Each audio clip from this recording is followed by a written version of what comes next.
ಸುಖವಾಗಿರುತ್ತಾಳೆ.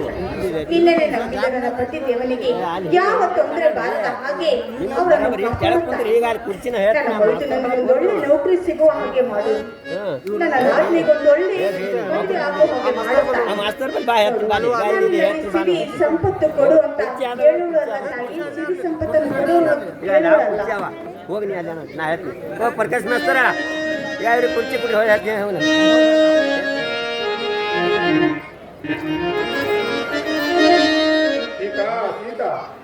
ಏನು ಮಾಡುತ್ತೀವಿ? ಇಂದು ಚಂದಾದೇವಿ ಜಾತ್ರೆ, ಅದಕ್ಕೋಸ್ಕರ ಪೂಜೆ ಮಾಡ್ತಾ ಇದ್ದೀವಿ. ಬನ್ನಿ ಸ್ವಾಮಿ, ಪ್ರಸಾದ ಸ್ವೀಕರಿಸಿ.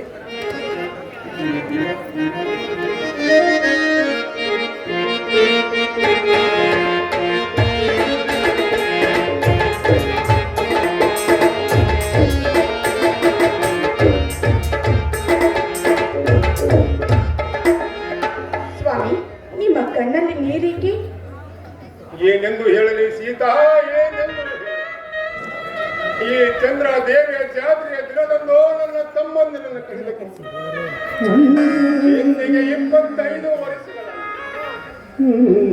ಅವರು ಎಲ್ಲಿದ್ದಾರೋ ಹೇಗಿದ್ದಾರೋ ಒಂದು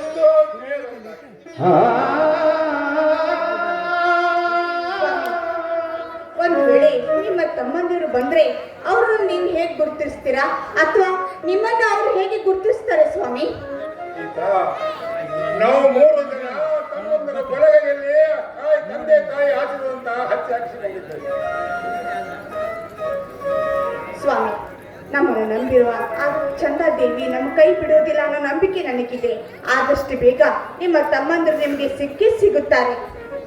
ನಾನು ಅದೇ ನಂಬಿಕೆ ಮೇಲೆ ಇದ್ದೇನೆ ಸೀತಾ. ಅದೆಲ್ಲ ಸರಿ ರೀ, ಆದ್ರೆ ಈಗ ಮನೆಯಲ್ಲಿರುವ ಸಾವಿತ್ರಿ ಯಾರು ಅಂತ ಗೊತ್ತಾಗ್ಲಿಲ್ಲ. ನಿಮ್ಮ ಒಡಹುಟ್ಟೆ ತಂಗಿ ಅಲ್ಲವೇ? ಸಾವಿತ್ರಿ ನನ್ನ ಸ್ವಂತ ತಂಗಿ, ಆದರೆ ಶ್ರೀಕಾಂತ ನನ್ನ ಸಾಕು ತಮ್ಮ. ಒಂದಿನ ದಾರಿಯಲ್ಲಿ ಅಳುತ್ತಾ ನಿಂತಿದ್ದ ಅವನನ್ನು ಕರೆತಂದು ನಾನು ಸಾಕಿದ್ದೆ. ನನ್ನ ಹಾಗೆ ನನ್ನ ತಮ್ಮಂದಿರನ್ನು ಯಾರಾದರೂ ಸಾಕುತ್ತಿರಬಹುದಲ್ಲವೇ ಸೀತಾ? ಹೌದ್ರಿ, ಇದೆಲ್ಲ ಇರ್ಲಿ. ಮತ್ತೆ ನಿಮ್ಮ ತಂದೆ ತಾಯಿರು ಹೇಗೆ ತೀರ್ಕೊಂಡ್ರು ಅಂತ ನಿಮ್ಗೆ ಏನು ವಿಷಯ ಗೊತ್ತಿಲ್ಲವೇ? ಗೊತ್ತಿದೆ ಸೀತಾ, ಗೊತ್ತಿದೆ. ಪ್ರಾಣ ಬಿಡುವುದಕ್ಕಿಂತ ಮುಂಚೆ ದೊಡ್ಡ ಸೋಳಿ ಮಗನ ಹೆಸರು ಹೇಳಿ ಸೀತಾ ಕಣ್ಣು ಮುಚ್ಚಿಕೊಂಡ್ರು. ಯಾರೇ ಆ ದುಷ್ಟರು? ಅವನು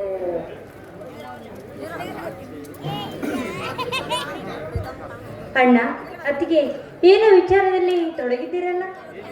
ಏನಿಲ್ಲ ಮಾತಂಗಿ. ಹೇಗಾಯ್ತಮ್ಮ ನಿನ್ನ ಪರೀಕ್ಷೆ? ತುಂಬಾ ಚೆನ್ನಾಗಿ ಆಯ್ತಣ್ಣ ಪರೀಕ್ಷೆ. ಸಾವಿತ್ರಿ, ಇಂದು ಚಂದಾದೇವಿ ಜಾತ್ರೆ ಅಲ್ಲವೇ? ವಿಶೇಷ ಪೂಜೆ ಮಾಡಿದ್ದೀನಿ. ಆ ದೇವರ ಹತ್ರ ಆಶೀರ್ವಾದ ತೆಗೆದುಕೋ ಅಮ್ಮ. ಆಯ್ತು ಅತ್ತಿಗೆ. ಏನಮ್ಮ? ಅಣ್ಣ, ನೀನೇ ನನ್ನ ಪಾಲಿನ ದೇವರಣ್ಣ. ನಾನಲ್ಲಮ್ಮ ದೇವರು. ಎಲ್ಲ ಜೀವರಾಶಿಗಳನ್ನು ಕಾಪಾಡುವ ಆ ತಾಯಿನೇ ನಮ್ಮೆಲ್ಲರ. ಇದೇ ರೀತಿ ಮಾತಾಡ್ತಾ ನಿಂತು ಬಿಡ್ತಿರೋ? ತುಂಬಾ ಹೊತ್ತಾಗಿದೆ, ಬನ್ನಿ ಬಿಸಿ ಅಡಿಗೆ ಮಾಡಿದ್ದೀನಿ, ಊಟ ಮಾಡೋರಂತೆ. ಸ್ವಲ್ಪ ಎಷ್ಟರಲ್ಲಿ ಶ್ರೀಕಾಂತ ಬಂದರೂ ಬರಬಹುದು. ಅವನು ಬಂದ ಮೇಲೆ ಎಲ್ಲರೂ ಸೇರಿ ಊಟ ಮಾಡಿ. ಹಾ, ಶ್ರೀಕಾಂತ ಅಣ್ಣ ಬಂದೇ ಬಿಟ್ಟ. ನೋಡಿ ನೋಡಿ.